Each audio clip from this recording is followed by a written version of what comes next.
Alright guys, this is going to be a review on the iPhone 4S. It's not going to be a comparison to the iPhone 4. I may include some features that the iPhone 4S has that the iPhone 4 doesn't have. So, besides that, this is all it's going to be. It's just the 4S. Alright, let's jump into this. So here's the box, obviously. I'm sure you guys have seen this. So, I'm not going to open it up, no point. But, anyway, here's the phone. The iPhone 4S does have a case on it right now, but it's the exact same design as the iPhone 4.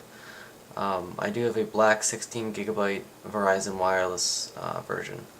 So, let's jump right into this.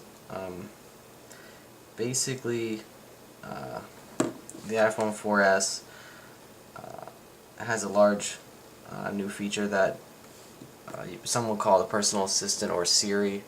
I like to refer to it as Siri. Basically what this is it's an intelligent assistant that helps you get things done. Basically, you can ask it any question or any command and it will basically follow through with your command. For example, you can say, "Wake me up at 6 o'clock a.m. You've already got an alarm at 6 a.m. I turned it on for you." So basically, it goes through your phone and checks for anything that's related to what you just said. And if it finds something, it tells you and then makes proper actions accordingly. So, let me go ahead and turn that off. But anyway, so I mean, you can also do search web YouTube. So open up a Safari page and automatically search Google for whatever you say that you want it to search for. So there you go. That's YouTube right there on Google. You can also set up reminders. Remind me to pick up my book at the bookstore at 10 p.m. tomorrow. I know it's quite random what I just... Here's your reminder for tomorrow at 10 p.m. It says, "Pick up my book at the bookstore." Shall I create it? Yes. Now what this does is, Okay, I'll remind you. It basically puts anything you want into your phone, whether it be a calendar event, a reminder, an alarm, a timer. You can, if you're baking in the kitchen and you want to set a timer for the turkey to go off in 20 minutes. Set timer 20 minutes, start. So, Okay, 20 minutes and counting. so now what it does is it, obviously you can see from the picture. So, it basically does anything you want it to, which is a really cool feature that the iPhone 4 does not have. Neither does Android or any other phone on the market as of today. So, pretty cool. So, the next thing we're going to talk about is the A5 processor chip. This chip basically makes the phone run as fast as the iPad 2. It is the exact same chip that's in the iPad 2, and that's the reason this phone is able to use Siri and mirror through Apple TV. So it also gives you a rich, fast gaming experience. As you can see here, I can play this game quick.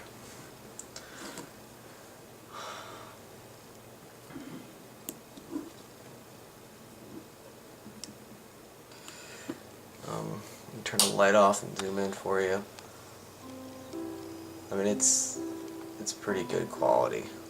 That's my game center, if you're wondering.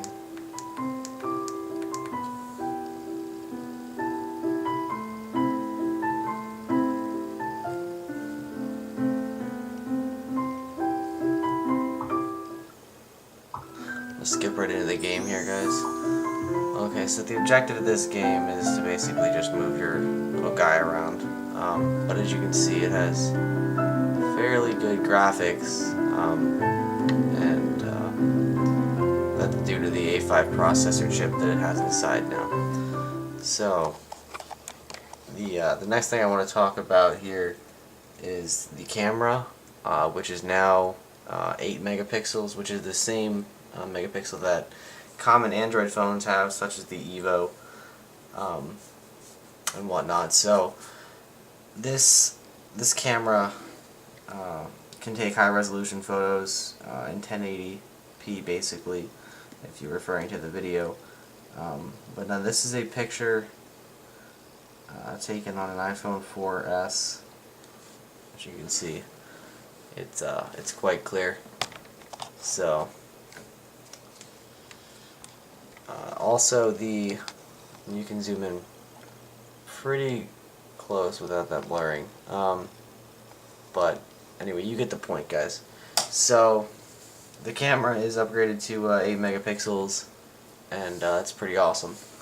So beyond that, you can now use 1080p video to record, and it also has built-in stabilization using the gyros that are built into the phone. So as you move your phone, it picks up that your phone's moving and restabilizes the video that you're taking, which is a really cool feature which most cameras don't even have. So that's cool. Also, when this phone, when you get this phone, it will have iOS 5 built into it. As you can see, I don't really want to go into my name and whatnot, so yeah, but it is definitely on iOS 5 and it comes like that. So anyway, guys, you can look up all the features of iOS 5. You can find that in your YouTube search. But anyway, so also included with iOS 5 is 5 gigabytes of iCloud storage, which is really nice and convenient because you can back up all your photos and your music and your contacts and everything that's on your phone into Apple's servers, which is downloadable from anywhere. And you can now, to sync your iPhone, all you have to do is plug it into a wall charger in your house and be connected to Wi-Fi, and it automatically syncs your device without even asking you or prompting you. It just syncs. You can still use your phone and everything. It's like it's not even happening, which is really cool. So no more computer hookup. The Retina display is the same as the iPhone 4, I guess you could say. I actually think that it looks better. I don't know why. Like, I just had the iPhone 4 the other day, but I returned it obviously to get this. So I mean, you can see how clear that picture is in the background, and you can see how crisp the apps are and whatnot. So with the Retina display, it's high resolution, and the human eye can't even pick up a single pixel in the phone screen. So that's a pretty cool addition. And I think it's a better screen than the Evo or any other Android device out there, just because of the way Apple creates their Retina displays. It does have FaceTime, which you can use the front-facing camera and the back-facing camera. The front-facing camera is right up front here. The back one is obviously on the back. So that's the features of the software. Along with the software comes AirPlay mirroring, which you can use to stream your phone screen onto your TV using an HDMI cord with Apple TV, which I do have.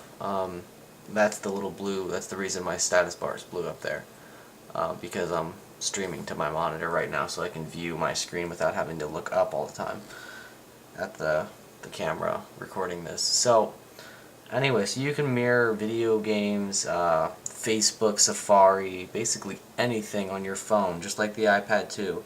Anything on there will be displayed on the screen, which is pretty cool. You can also do the same with just music if you'd like to play music through your TV or your surround sound using your TV. Or you can use a digital optical output, which is pretty cool. Also is AirPrint, which is a standard feature. Now, the biggest step up from the iPhone 4, if we want to get into that, is that it has a new maximum download speed for data. So basically, the iPhone 4 is at it's at 7.2 megabits per second, and the iPhone 4S is at 14.4 megabits per second. So it's 2 times faster than the iPhone 4 when it comes to network speed. I've noticed that comparing the iPhone 4 and the iPhone 4S using 3G, the iPhone 4S is probably about 3 or 4 seconds ahead of the iPhone 4 loading up a web page. So if that helps at all. I mean, it's not that big of a difference to someone who doesn't really care and go on the web that much, but to nerds it actually matters, or business professionals. But I mean, really there isn't much more to talk about with the iPhone 4S. So basically what we have here is Siri, built-in apps such as Twitter integration and camera editing, along with the new camera and the Retina display. And the biggest feature is the A5 processor chip, which speeds things up a lot. So that's it, guys. I don't really know how much more in depth I can go in this review, but let me know if I missed anything and I'll make another video explaining stuff. So anyway, guys, that's it for the iPhone 4S review. Thanks for watching. Don't be so pretentious. I fit gold like a dentist, and if I said it, then I meant it.